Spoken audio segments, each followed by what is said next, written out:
Welcome to HSBC Global Viewpoint, the podcast series that brings together business leaders and industry experts to explore the latest global insights, trends, and opportunities. Make sure you're subscribed to stay up to date with new episodes. Thanks for listening, and now on to today's show.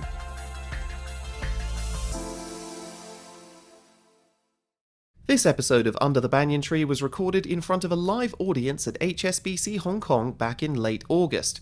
It covers many of the key themes that shaped markets and economies across Asia in 2023, and with those themes still very relevant as we approach the year end, we wanted to replay the discussion for you this week.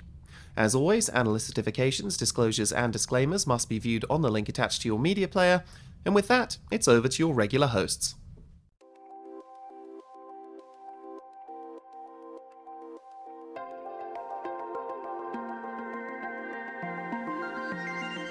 Hello, ladies and gentlemen, and welcome to our first ever live recording of the Under the Banyan Tree podcast, where we put Asian markets and economics in context. My name is Fred Newman, Chief Asia Economist at HSBC. And I'm Harold van der Linde, your other host, and I'm the Chief Equity Strategist for HSBC.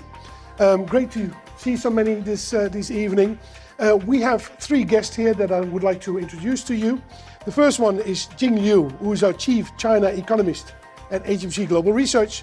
Michelle Kwok next to me, who is the Head of Asian Real Estate Research. And we got Frank Lee, who is our Head of Technology Research, and he's going to talk a bit about AI, artificial intelligence, later on. And we want to jump right in. I think China is obviously the topic du jour. Jing, let's start with you. How bad are things, really, if you look at the Chinese economy at the moment?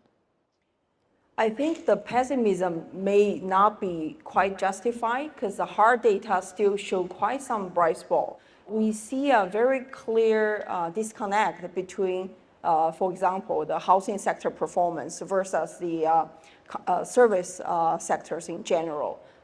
We have actually seen the data supporting the strong service sector performance, including the newly created statistics by the National Bureau of Statistics, which is showing the service retail sales more than 20% year-on-year growth for the first 7 months. And if we go to all kinds of high-frequency data, traffic jam, the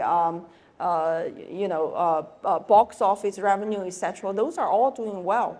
And let's speak the EV sector. We have seen the EV export basically more than double this year. So it's not that bad, let's put it that way. Jing, you were also in China not too long ago. You told me that you tried to get into, some supermarket in Hangzhou, and how long did people line up? Yeah, this is the news circulated on the social media. Basically, Hangzhou opened a Costco. I'm not sure whether this is the first one, but people are willing to wait for 2 hours just to get into the supermarket and another 5 hours to check out. And then on the social media, they said it's a 300 yuan, kind of experience, but still worth it. A lot of more people. So there are things doing pretty okay, but the policymakers, at least the market, expect that policymakers are going to do something, right? And so far, the response has been rather underwhelming.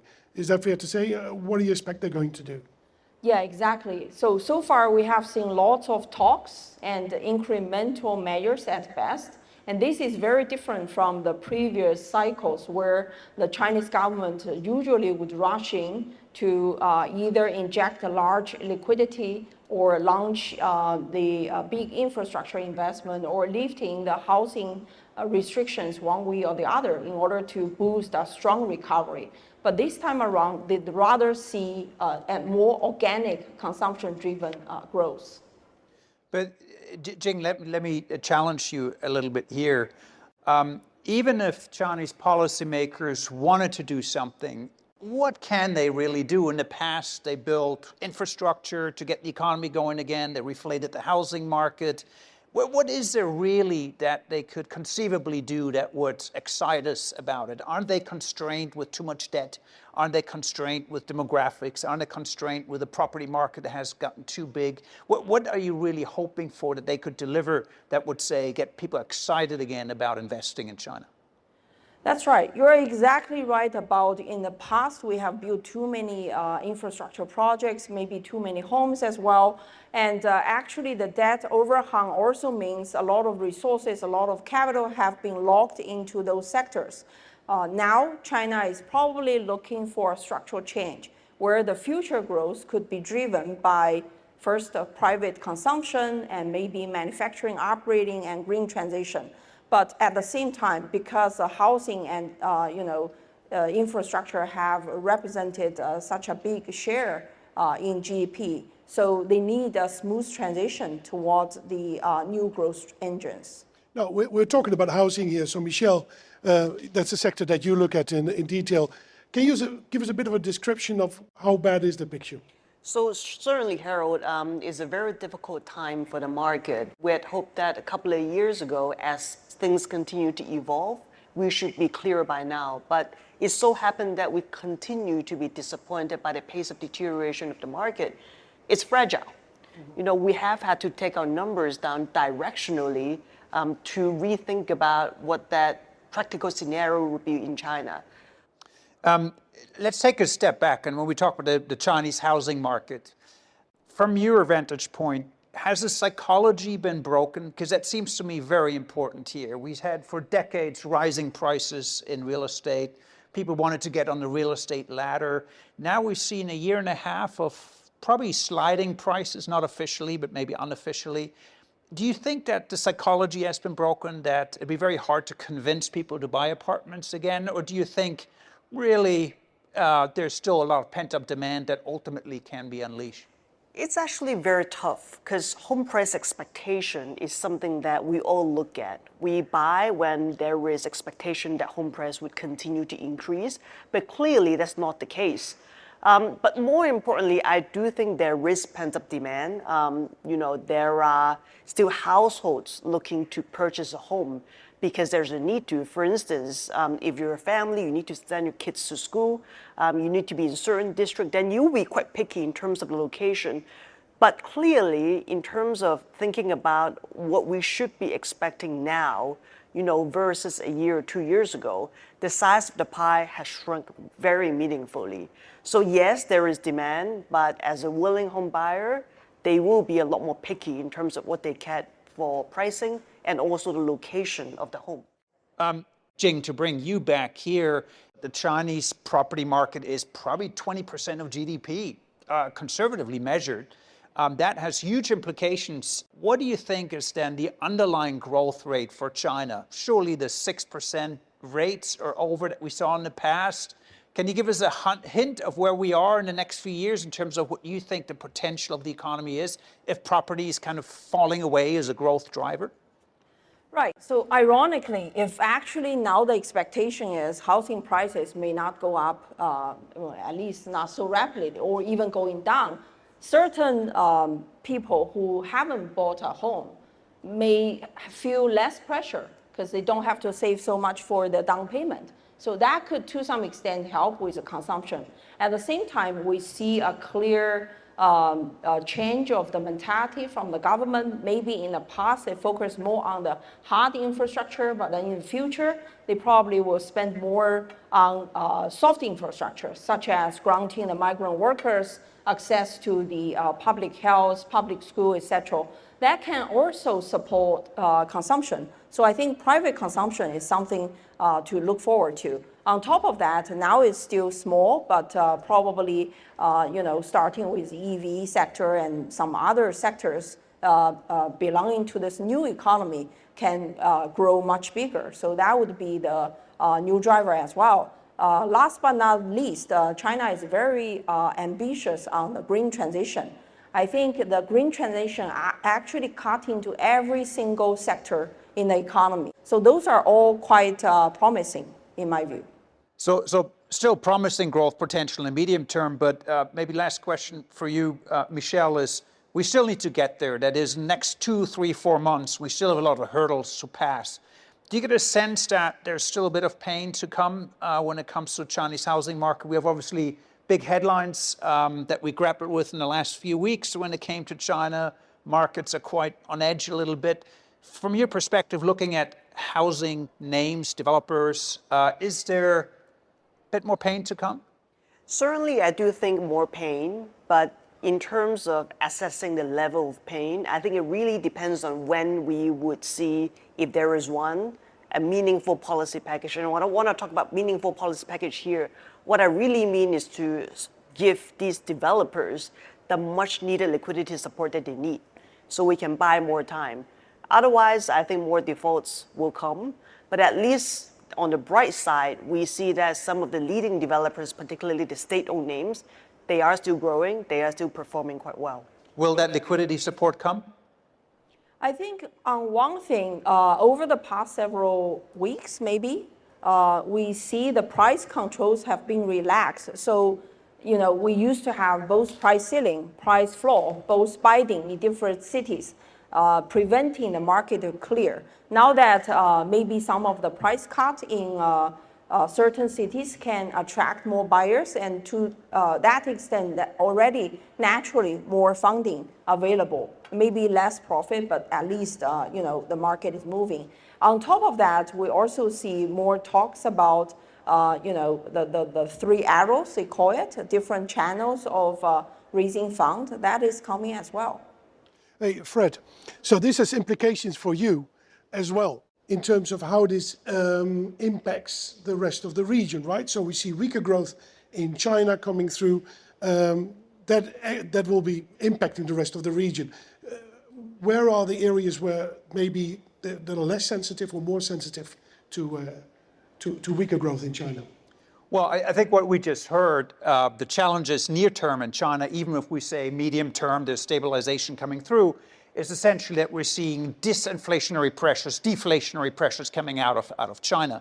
One just statistic, to share statistics here, China's housing construction sector uses 1/4 of global steel demand. In 3 years, it uses enough cement to turn the entire Great Britain into a car park. That just gives you a sense of the size of the construction sector. And so if that declines, then that puts downward pressure on commodities, less steel consumption, and that means disinflation for the rest of the world. We now have, for example, reports of Chinese steel producers putting steel on the global market, undercutting the prices of others, and that spreads pain around the region. Yeah, that's pain if you sell cement, of course, but it's good if you're buying cement and if you're importing commodities, right? And I'm, for example, thinking about India. They could benefit from this, is that correct? That's right. So we have economies that compete directly with China, like Korea, like Vietnam, for example, like Japan, ultimately are undercut in global export markets because they compete directly with China, and that's disinflationary. But India is the opposite, has the opposite issue, because India imports a lot of commodities, and so weaker commodity prices is actually good for India, and hence we see the Indian economy actually doing quite well at the moment. But let's bring Southeast Asia in, because of course Southeast Asia needs China as a big export market, very important. Yeah. But they also compete with China, so it's kind of more, not clear where Southeast Asia falls in terms of the growth prospects. How do you think about the equity markets in Southeast Asia? Yeah, so there's a couple of things going on in the Southeast Asian equity markets. First of all, we see some of these markets widening up. All sorts of new companies are coming to these markets, so that's good. We see this in Vietnam, we see this in Indonesia, for example, as well. Secondly, there are, similar to India, certain growth drivers. So next week, I'm going to be in Java. As you know, I'm doing a bit of temple hunting and stuff like that. So I need to travel through Java. And certain places that would take 5 or 6 hours to get to, only 5 years ago, there's now a highway. So access there has significantly improved. And that means that factories can go there, that means employment opportunities go up, and that creates a new consumer markets there. So there are kind of these long-term drivers over there as well. But of course, there are also buys of commodities, right? Harold, you lost me there a little bit. You just said you're temple hunting in Indonesia. Can you explain that, please? So I'm writing a book about the 14th century Java, a very interesting period, the rise of China, Kublai Khan, and how Indonesia responded to that. And in order to understand what happened, you have to go to the temples, because on the temples, the stories have been carved into stone. So I'm visiting about 50 temples and try to figure out what actually happened in those places. So we all had a nice summer holiday, but Harold spent it in Tamil Nadu and in Indonesia going to temples in 40-degree heat. So everybody has their own joy. And my wife joins me and thinks this is actually fun. So imagine that.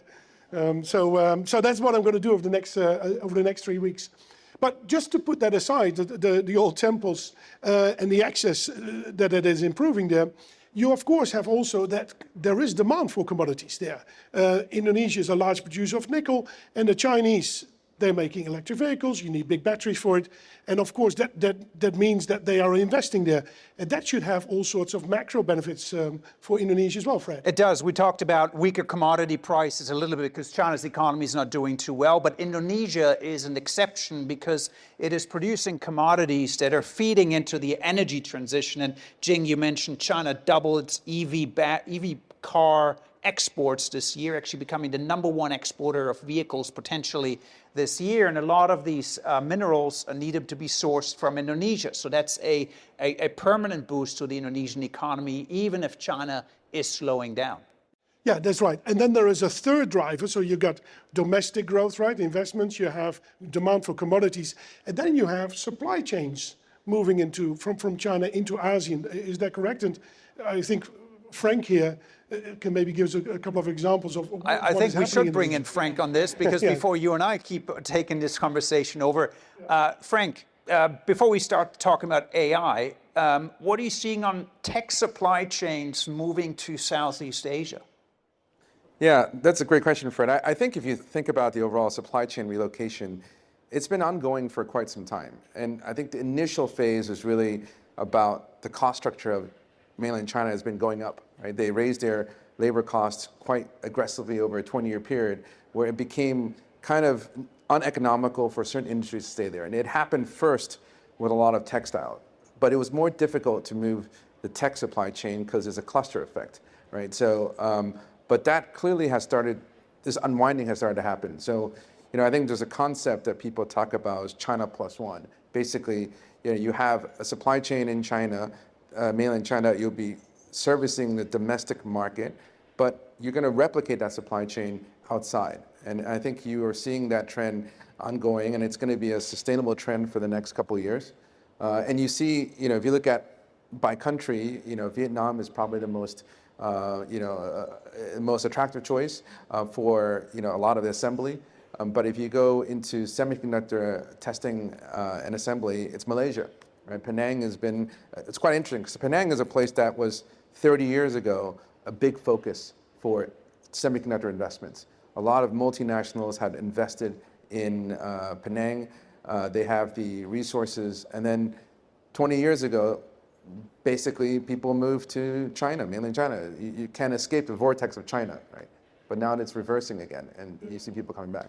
So that's interesting. It's reversing, but of course, there's another big trend in the tech world, and that is artificial intelligence. Now, before we talk about some of the specific implications, lay it out for us. How many of these chips do you actually need? How expensive is this stuff? Give us a sense of what it takes in terms of the computing power that sits behind AI. We're all amazed by what AI can do, but what is it in terms of the tech hardware that sits behind this? Give us a sense of how big the scale is. Yeah, that's a good question, Fred. The answer is I don't really know how much computational power it needs. Nobody knows yet. I think if you think about, this year is all about AI, the rage is all about AI, but 9 months ago, 10 months ago, no one really noticed this. So basically, I think what you saw was ChatGPT was this lightning in a bottle that basically got people excited about it. But what has proven to be the case is that real investment is going on now in AI, and we're really seeing the infrastructure being built right now. I think initially when the AI craze took off, there were a lot of people that were skeptical. They were saying, is this just like metaverse? A couple of years ago, everybody kept talking about metaverse, but then we have seen that no one really talks about metaverse now. But AI, I think, is a different story because there's a lot of applications that are still yet to be realized, but the investment is there. So Frank, NVIDIA chips, how much do they cost now these days? And some of these servers, can you give a price tag to that as well? Sure. So if you think about, the amazing pricing power that NVIDIA has managed to generate this year, they used to make graphic cards for high-end gaming, right? And the average selling price for a graphic card was $2,000, which was very expensive for for the average user. But now that they're going into AI, they're making $25,000 for a graphic card, right? It's a 10x increase. Right? Yeah. But if you add to the fact that they're actually not only selling cards anymore, they're actually selling the entire system, then the price point of a system could be over $200,000. So imagine how much the multiple expansion. It's gone from 2 to 200,000. Yeah. You also talk about different stages of AI. I think 3 stages, if I'm not mistaken. Can you just briefly tell me what that is? Yeah, sure. So I think probably the a more simplistic way of thinking about AI that we're looking at is that we think there's a multiple stages of investment. Stage 1 is, I think, really right now about feeding the large language models, about training them right now. And this is where NVIDIA has a huge dominance. No one really competes against them in this space. So during this early phase, they're probably capturing 80% of the entire value. And then this is being driven by all these hyperscalers that are continuing to invest. Stage 2 is really when you move from training to what they call inference, when you start deducting with AI. This is an interesting opportunity because there could be more players.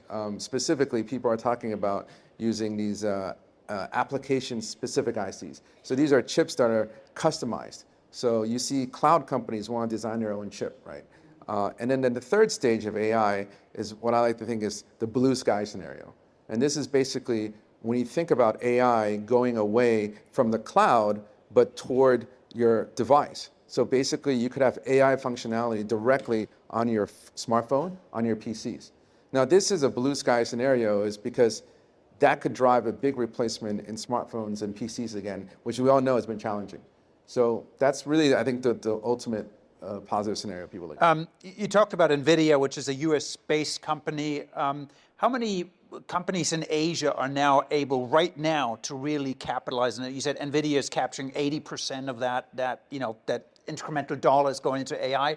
Are there Korean companies, Taiwanese companies that are cashing in as well, or is it too early to tell?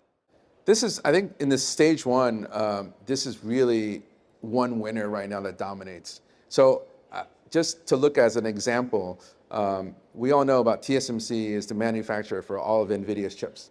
So you would think they would benefit.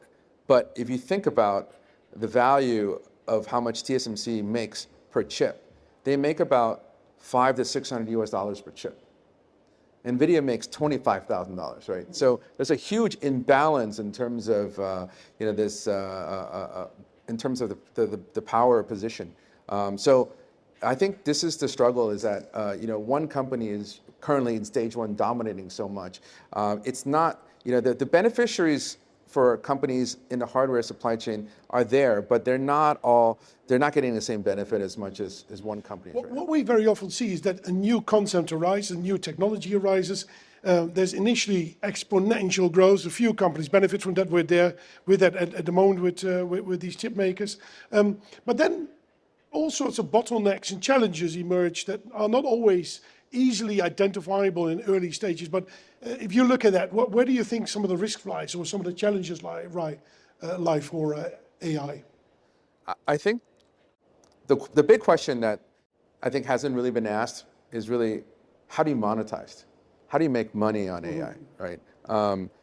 This hasn't really been a question that's been addressed. So I think once you get out of this investment stage, there will be questions that people are going to start looking at. And I think this is where, is it going to be the cloud providers that provide, that can make money on it? Is it going to be Microsoft who can charge people a subscription fee for using AI in things like Microsoft Office, right? So I think those are going to be the challenges that come later. But for now, I think it's just the hardware makers are enjoying the early benefits, which is really just about building. It reminds me a bit how you really made money during the gold rush by buying companies that produce shovels and picks rather than actually the gold miners, because it's very uncertain at this point. Yes, and with that, ladies and gentlemen, it's been an excellent discussion. I want to thank you all for coming and everybody for listening around the world to the podcast, for joining us here, literally under the banyan tree. And I suspect, Fred, that this won't be the last time that we're going to do such a live event. Absolutely. Big thanks to our guests, Jing Liu, Michelle Kwok, and Frank Lee. Thanks for joining us today. And if you're not already subscribed to Under the Banyan Tree, you can find us on Apple Podcast, Spotify, or wherever you get your podcasts. That's absolutely right. And with that, we thank you all.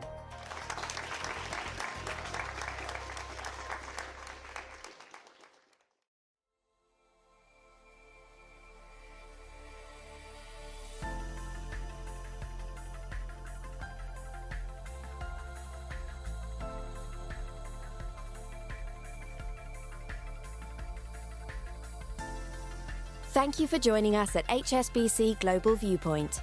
We hope you enjoyed the discussion. Make sure you're subscribed to stay up to date with new episodes.